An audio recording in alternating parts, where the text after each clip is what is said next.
Aerosmith was one of the indisputable gods of American hard rock in the 70s.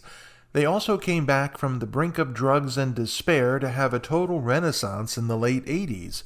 Add these eras together and you're looking at a band that made a ton of cash through album sales. Well, at least on paper, that is. The scratch Steven Tyler and Joe Perry and the rest of the band hauled in through the release of albums like Toys in the Attic, Rocks, and Permanent Vacation was less than what they brought in through the video game Guitar Hero Aerosmith. This assertion comes straight from the head of Activision, the video game company that released the popular video game. And while this may come as a shock to you at first glance, there are several reasons why this claim shouldn't necessarily surprise you. The game is unmistakably a video game. It won't turn you into the next Hendrix, and many an accomplished musician will admit to being lousy at it when they've tried it out. Yet it does provide gamers with the thrill of pretending to be on stage in front of an ocean-like throng of admirers waiting on a killer guitar solo.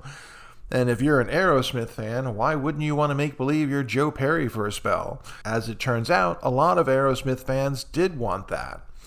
So when Guitar Hero Aerosmith hit the shelves in 2008, it sold a whopping 600,000 copies.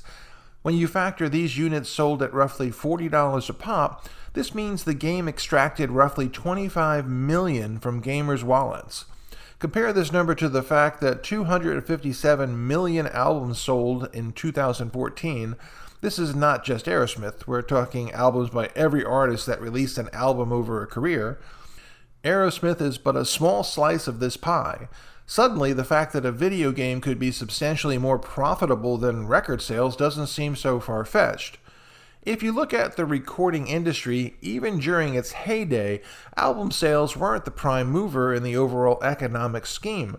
There were tons of more profitable ways for an artist to generate money, up to and including concerts, merchandise, t-shirt sales, music licensing, and the like. It just so happens that the most lucrative sales out there don't necessarily come from the creation of new music. It's just the nature of the beast for Aerosmith. They found one of the more lucrative endeavors out there, not to mention one of the more entertaining ones. Guitar Hero can indeed be a rousing form of fun in a certain context.